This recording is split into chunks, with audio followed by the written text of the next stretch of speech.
안녕하세요, 비트TV입니다.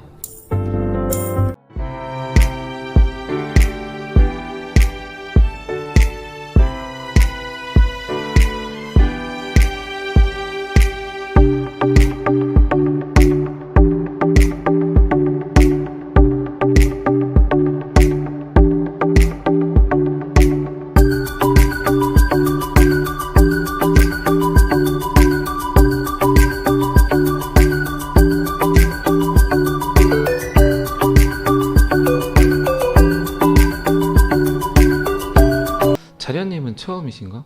찐 리플러님도 처음이시고 맞습니까? 첫 경험? 첫 경험이시죠? 처음이 어렵지. 코인도 그렇잖아요. 처음 조금 넣어볼까가 어려운데 사고 나면 계속 추매하게 되잖아요. 그죠? 그래, 천송이님이 좀 방장이니까 어쨌든 좀 새로 오신 분들이 계시면 호구 조사를 좀 하세요. 좀 반겨주시고, 아니 서로 몇 분 안 되니까 반겨주시고 좀 하세요. 그 톡방에 공지 좀 해주시고. 톡방이 단체 톡방이 있죠, 지금 바람돌이 방은. 근데 저는 톡방이 없습니다. 근데 뭐 이렇게 매일 보는데 톡방이 필요합니까? 오늘 아침 영상 그 두 번째 게 마이크가 체킹이 안 됐더라고요. 그래서 생목으로 나갔는데 좀 그런 부분들은 제가 좀 유의를 해야 되는데, 제가 그 대본을 가지고 녹음을 하면 마이크를 다시 대고 하겠는데 그냥 막 이야기를 해버리는 거라 좀 성의 없이 보였나? 그럴 수 있죠. 근데 뭐 제 채널이니까 뭐 어쩔 수 없죠. 그 영상을 만들 때 초기에 할 때는 자막까지 다 썼었어요. 자막까지. 네, 어느 순간 자막이 별 의미가 없구나라는 생각이 들더라고요. 들을 사람은 다 듣더라고요. 그리고 매일 이렇게 하루에 하나씩 올리는 게 쉬운 일은 아니에요. 근데 또 하다 보니까 되더라고요. 예전에는 한 달에 2개, 일주일에 1개 이렇게 올렸는데 어느 순간부터 데일리로 이렇게. 자, 비트코인이 그래도 제 생각대로 가고 있어요. 그리고 지금 오늘 아침 영상에서도 이야기 드렸죠. 미국 채권, 미국 채권에서 비트코인으로 돈이 들어가는 흐름이 보였다. 굉장히 중요하죠. 그 이슈가. 금리 인상 끝났다. 국채 수익률 3월 이후 최대 하락. 자, 이런 게 뜨니까 국채에 들어갔던 돈들이 이제 또 도박판으로 나오겠죠. 어디로 가겠습니까? 이제 결국은 암호화폐 쪽으로 올 수밖에 없어요. 제가 암호화폐 유튜버여서 하는 말이 아니에요. 그리고 제 이야기를 자꾸 듣다 보면 그런 얘기 많이 하죠. 이미 코딩이 돼 있다, 프로그램이 돼 있다 라는 표현을 굉장히 많이 하죠. 그리고 굉장히 제한된 소수 금융 세력에 의해서 이 세상이 움직이고 있어요. 그걸 인정을 하세요. 가장 여러분들이 크게 인정해야 될 것들이 그런 것들이에요. 분명 세상을 움직이게 하는 축이 있겠죠. 축. 그 축은 굉장히 제한된 사람들. 그거를 계속 밑으로 파고 들어가다 보면 나오는 단어가 자본주의죠. 자본주의. 민주주의에 앞서 자본주의. 그 자본주의의 시작이 어떻게 됐는가를 이해하게 되면 지금 금융의 흐름이 보인다는 거죠. 제가 뭐 며칠 전에도 한번 이야기 드렸던 것 같은데 1860년, 1870년대 이 금세공업자에서 시작된 은행이라는 금융이라는, 이게 결국 영원 불변할 그런 자본주의의 시작이 돼버렸죠. 이제 그 관점으로 보다 보면 이런 것들, 돈이 계속 그냥 만들어지고 있다는, 만들어진 거. 그래서 자꾸 제가 돈은 빚이다, 빚이 오히려 가상화폐에 가깝다, 소비자들에게 그 어떤 보상도 주어지지 않은 돈, 가상화폐죠. 근데 뭐 암호화폐를 보고 가상화폐로 말하는 전통 인플루언서들이 있죠. 금융의 인플루언서들. 이런 원리를 보다 보면 결국 가장 깨끗한 돈은 암호화폐가 가장 깨끗한 돈이죠. 오늘 아침 그리고 며칠 전에도 이야기 드렸던 블랙록, 그 어떤 화폐도 관여하지 않은 돈. 제가 방금 했던 말을 생각을 하니까, 제가 작년에 그 광주 모 관공서에서 그 기관장 분들 그리고 광주 예술인들에게 NFT 강의를 했던 게 생각이 나요. 했을 때 가장 마지막 말이 그거였어요.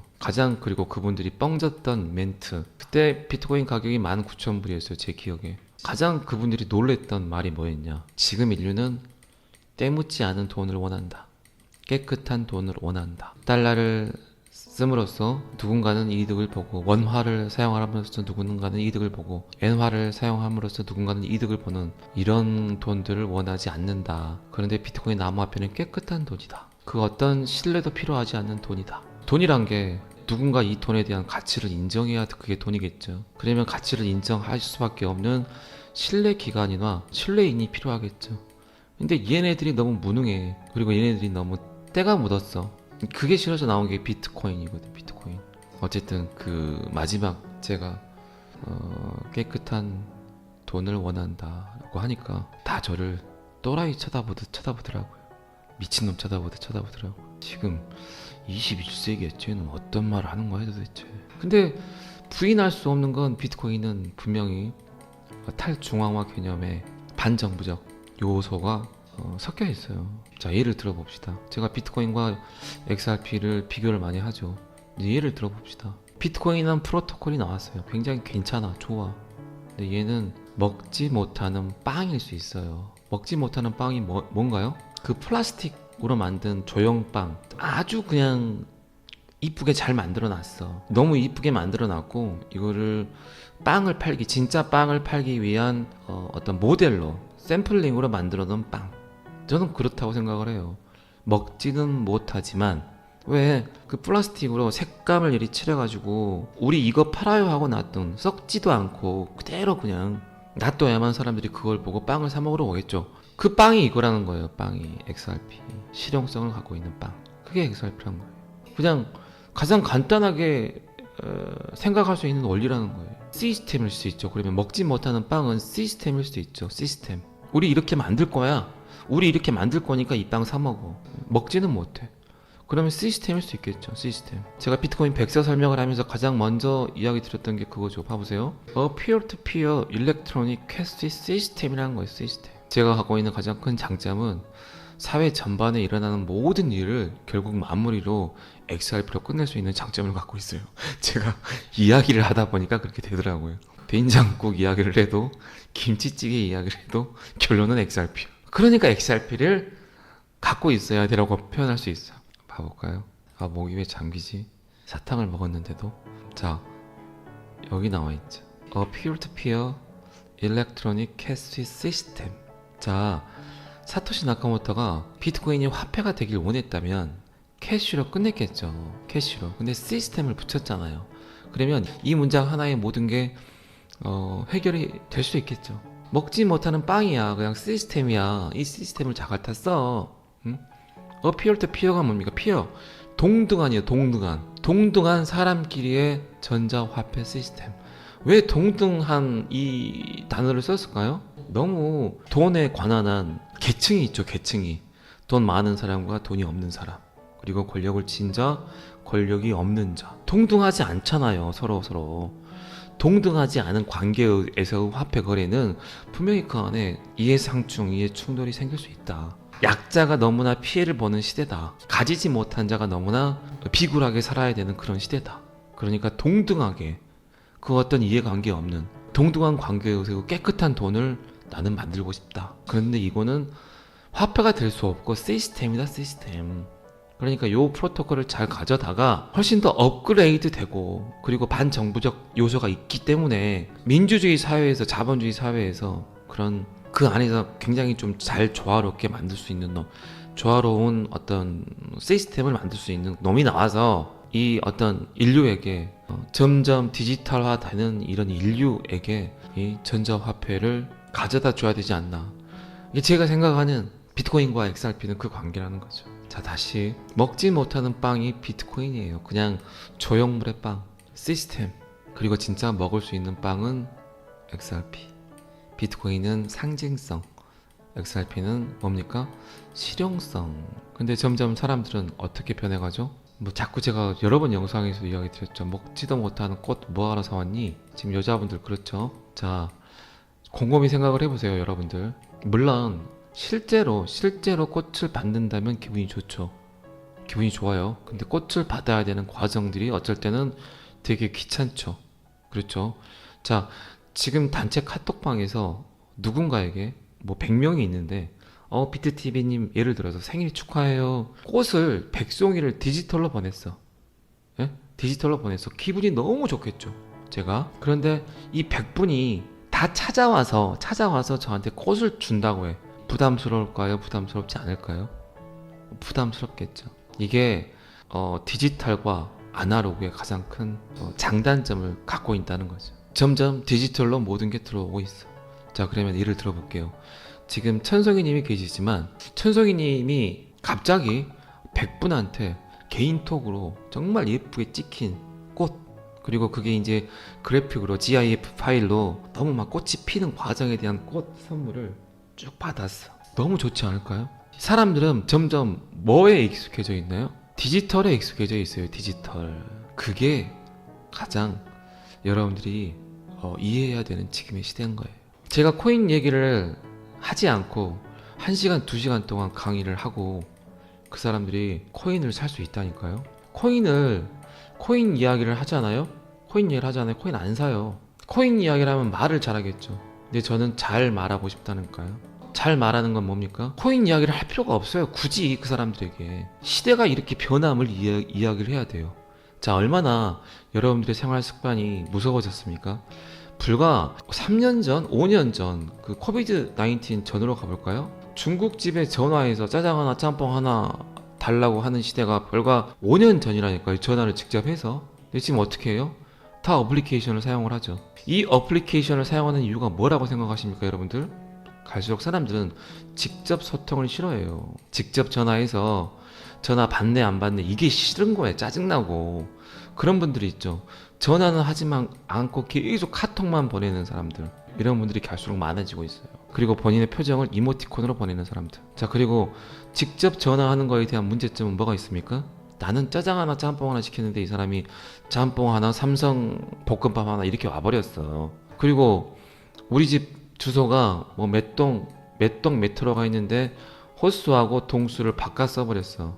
이제 이런 불편함들이 있기 때문에 사람들이 디지털을 이용을 하는 거예요. 아직도 여러분들은 사람을 만나서 쌓는 신뢰가 더 중요하다고 생각합니까? 이 착각을 버리세요. 사람이 사람을 직접 만나서 쌓는 신뢰보다 지금은 디지털 안에서의 신뢰가 굉장히 중요하다는 거죠. 제가 자꾸 애플 아이폰을 써라, 삼성폰 던져라 라고 하는 이유가 아직까지는 안전하다고 생각을 하죠. 여러분들 삼성폰 이런 것들 바꾸세요. 웬만하면 아이폰을 바꾸세요. 보안 갈수록 중요합니다. 그리고 여러분들은 뭘 갖고 있나요? 코인을 갖고 있어요. 그러면 일단은 1차 대상이야.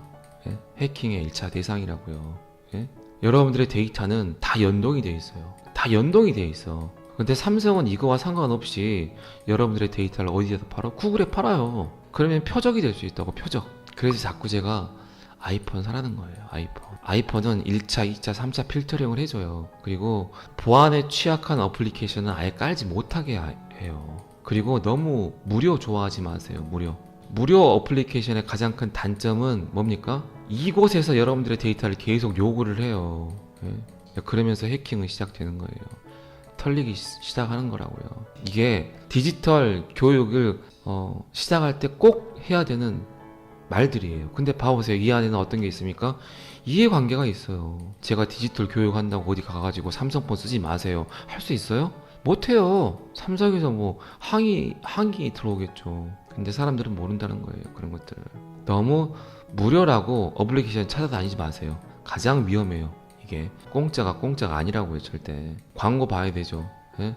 여러분들이 쓰는 네이버, 구글, 어피트, 빗썸, 코인원 또 여러 어플리케이션. 저는 불필요한 것들은 아예 안 써요. 무슨 얘기 하는지 충분히 이해하셨을 거라고 생각을 합니다. 그거예요, 그거. 이게 시대의 흐름이란 얘기예요. 시대의 흐름. 어차피 우리가 받아들여야 되는 것들, 그거를 그냥 받아들이는 거예요. 스마트폰이 처음 나왔을 때, 아이폰이 처음 나왔을 때 여러분들 SS입니까? 노예했습니까? 저는 노예했어요. 미쳤어. 그냥 전화가 통화만 되면 되지 뭐하러 스마트폰을 들고 다녀? 저게 무슨 120, 130, 150씩에 이랬다니까요? 똑같이 이야기해볼게요. 무슨 비트코인이 3,700만 원에 사람들은 일단 새로운 게 오면 거부를 하게 돼 있어. 돈을 주고 지불하는 모든 것들은 다 뭐라고 합니까? 비싸다고 해요. 왜? 그 가치를 아직 인정하지 못했기 때문에. 자, 지금 애플 폰이 120, 150 하는데 비싸다고 하는 사람 있습니까? 맞아, 그 정도 해. 뭐든지 내가 아직 그 가치를 느끼지 못하면 다 비싼 거예요. 여러분들 지나가다가 붕어빵이 하나에 100만 원이라고 써져 있어. 미쳤네. 그런데 가서 보니까 사람이 너무 많아. 왜 저러지? 붕어빵 하나에 100만 원을 주고 파는데 왜 이렇게 사람이 많지? 보니까 그 밑에 이렇게 써져 있어.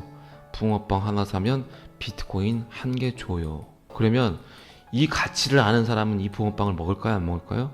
먹겠죠. 똑같아요. 제가 오늘 한 30분 됐지만 코인 이야기 디테일하게 한 거 있습니까? 없어요. 코인 이야기를 굳이 할 필요 없어. 그냥 받아들여야 되는 것들이에요. 오직 하면 블랙록의 레리핑크가 주식에 있는 돈이 빠져나가는 걸 무서워서 비트코인 현물 ETF를 신청을 했겠어요. 그게 세상 돌아가는 흐름이라는 거예요. 세상 돌아가는 흐름. 자, 오늘 또 제가 몇 개 데이터를 빼왔는데 굳이 하지 않아도 잔소리를 너무 많이 해서 오늘 영상은 제가 오늘 라이브 이 영상은 토요일 어쩌면 영상 업로드가 안 될 수도 있을 것 같아요. 제 약속 때문에 여행을 가는 약속이 잡혀서 오늘 라이브 했던 이 내용들은 그냥 오픈을 할까 합니다. 여러분들이 어쨌든 팬딩 멤버십 안에서 다시 보기로 볼 수 있지만 이 영상은 토요일 날 전체 공개로 노출을 한번 하겠습니다.